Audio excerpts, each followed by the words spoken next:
Hello friends. Welcome to my April bullet journal setup video. You can probably tell right off the bat what the theme is. But if you are not familiar with classic literature and their iconic illustrations, that was not meant to be a roast.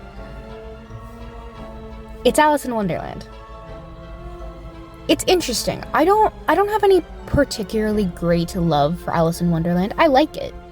And I read the book several times as a child. And I will say I had definitely an undue like for the Tim Burton adaptation. I watched it a few too many times for how good of a film it is.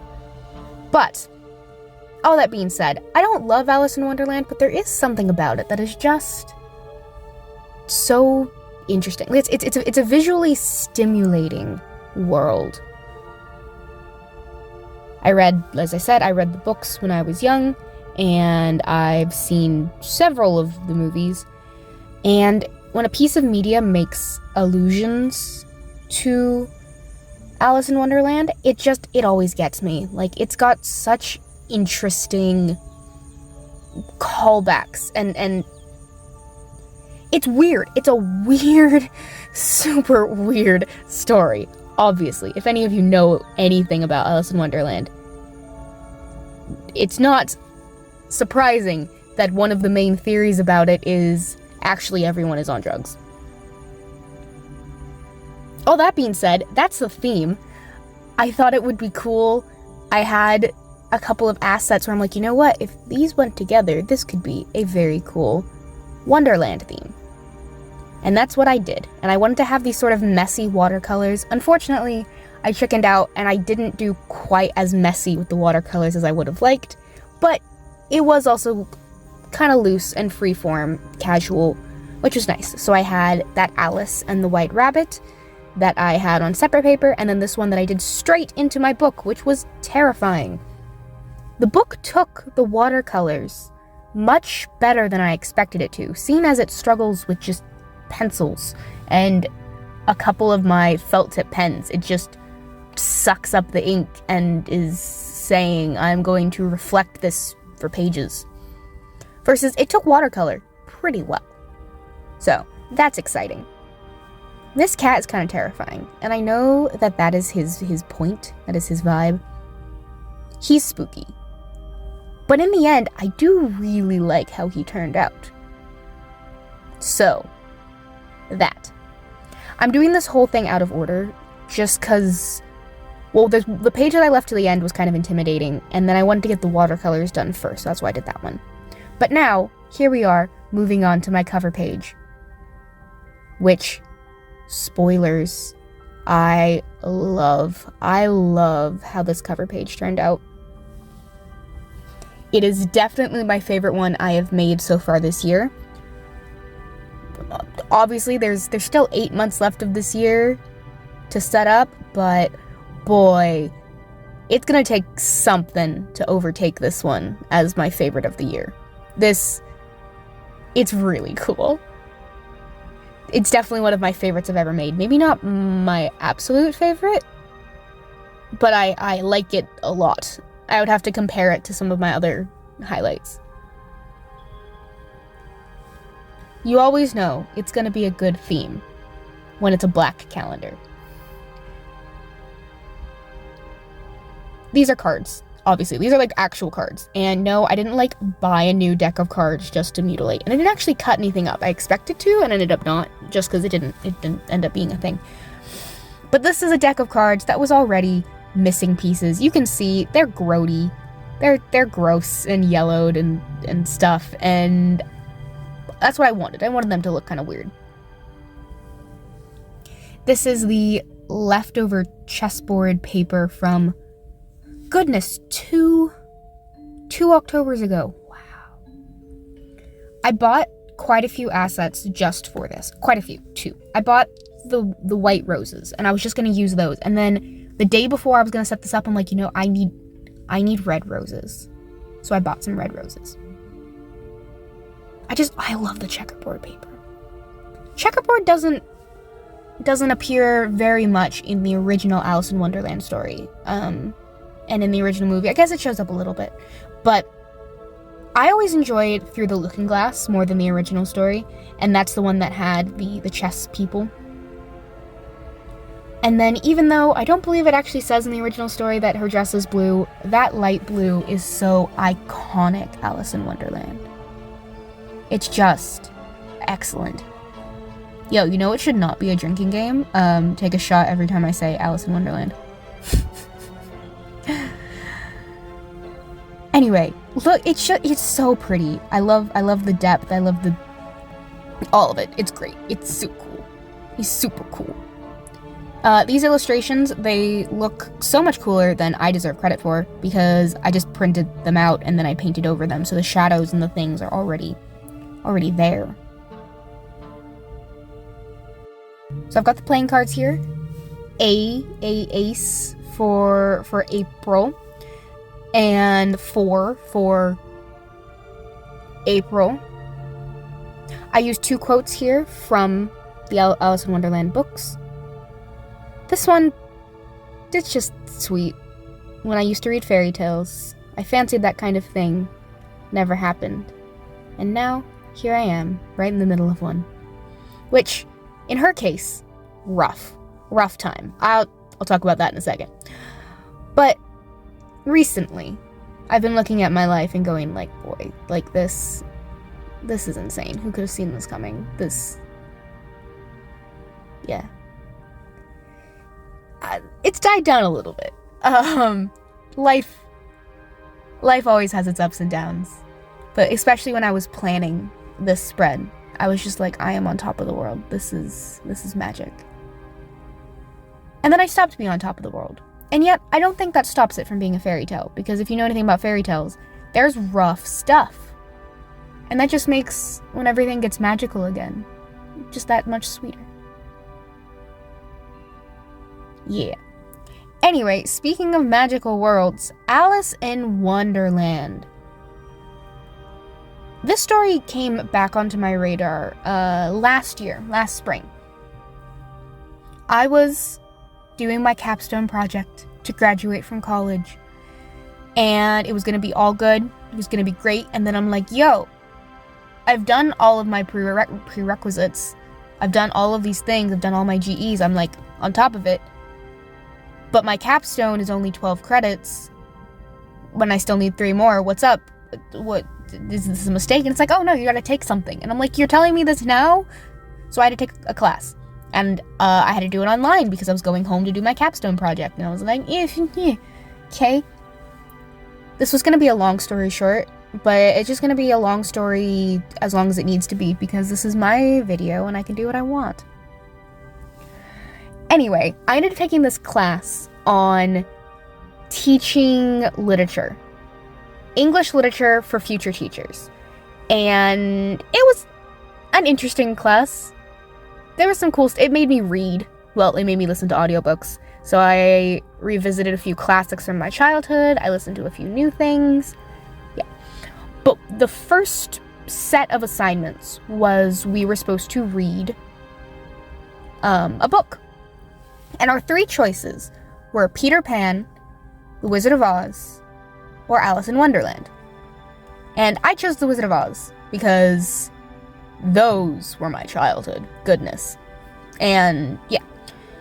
And then various other people, though, picked the other 2. And I thought it was so fascinating that these are like classic Western isekai. If you're unfamiliar, an isekai is an anime, generally, where the characters get transported to an other magical world.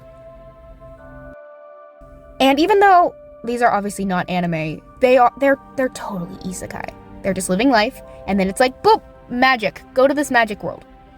And we had to discuss things, and we did some art pieces, and just like, it was interesting. I did 110%. I did these watercolor portraits for homework assignments, stuff like that. Yeah. But it was so fascinating because we had this one assignment where we had to chart the story progression. If you've ever been in a literature class, you probably have made that chart where it goes up and down and and now you've hit the climax of the story and whatever. So we had to do this thing. And I did it for Wizard of Oz, and it's like, Dorothy was happy, and then she was sad, and then she was with friends, and then they got attacked, and then this, and lots of ups and downs. And I was looking at other people's who did Alice in Wonderland, and poor Alice never gets a break.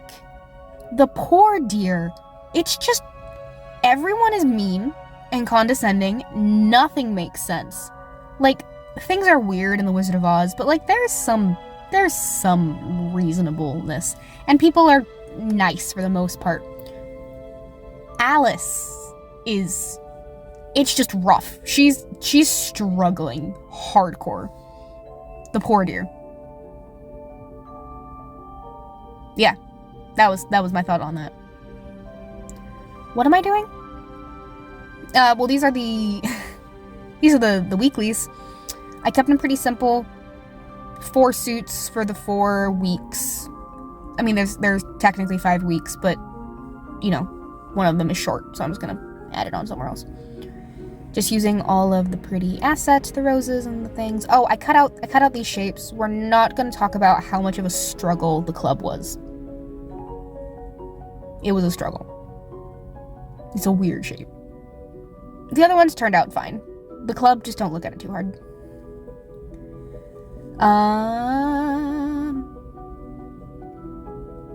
Yeah, I hardcore zoned out. I wasn't even looking at the screen while I was having that rant about my literature class, so I have no clue where I am. I'm pretty sure I still have a big art piece left, though. Oh, I definitely have a big art piece left because I left it till last. Oh, I really liked the one page, my weekly, or my daily summaries with the Queen of Hearts. Just gorgeous. Another quote, all that. You saw it. I grabbed stickers. I ended up actually not using all that many stickers in this spread like I planned to. It ended up being more watercolor chaos heavy rather than sticker chaos heavy.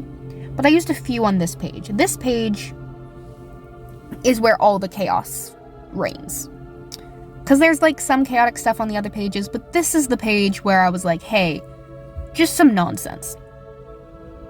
What I did end up doing to kind of keep the chaos flowing was all the pages except for the weeklies, I splattered with paint. You saw it a little bit on the Cheshire Cat page. I had done a little bit with silver and purple and blue, but I ended up going through and splattering basically every page with gold and several of the pages with other colors as well. It has been a minute since I've done paint splatter. It used to be my go-to if you go to some of my oldest videos on this channel. I was splattering paint all over the place. When I moved out of my college bedroom, there was paint splatter everywhere. I was house sitting. I am house sitting while I make this video, and boy, I covered everything in gold paint. My phone is covered in gold paint. Am I mad about it? Not really. But it has been a second since I've done this. And it's so fun. And it's good for chaos. One of the first ones I did this on was a Midsummer Night's Dream theme. And, talk about chaos in the woods. I drew this table. This was some art, and it intimidated me, which is why I left it till last. But I like it. The other thing that kind of intimidated me that I actually ended up loving was back on the second page. That square there is my joy tracker. I was going to have a label for it. You probably saw it. And then I was like, you know what? I know what this is. It looks better without. But I did those stamps with all the flowers. And it's actually one of my favorite parts in the book, or in the spread, which is crazy. Because I was so uncertain about it originally. And here, this page is the Mad Tea Party page. If you hadn't picked that. This one, it's fun to have a theme based on a story. Because I can have the thematic storyline pass through the different spreads. Originally, my plan was to have the first page only be light blue and white roses and Alice and the rabbit. But I wanted the cover page to cover the whole story, which is why I did end up including the red and the checkerboard, and I don't regret it. It was gorgeous.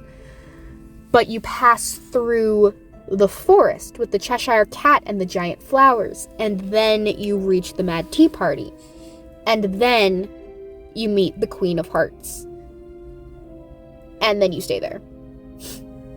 Here's the gold paint everywhere. And that's it. This is my quick flip through, and then I'll do the detail shots. Anyway, that page with the black flowers, I love it so much. The chaos on that page, this one, this is a good theme. Once again, consider my trumpet tooted, tooting my own horn. I love this spread and this theme, and it's just gorgeous. The calendar's a little small, so maybe I will dislike that, but just, it worked. I took creative risks, and it worked, and I'm very happy with it. That cat is terrifying, but he's supposed to be. I hope this inspired you, if you do journals, to try new, weird things, because sometimes it works out, and it's fun. If 3-4 years ago me making my journals could have seen this spread, she would be insane. She would be shocked. I'm very proud. That is it. Thank you so much for watching. I hope you enjoyed. Have a wonderful rest of your day, your week, and your month. And I will see you next time with my new video. Love ya. Bye.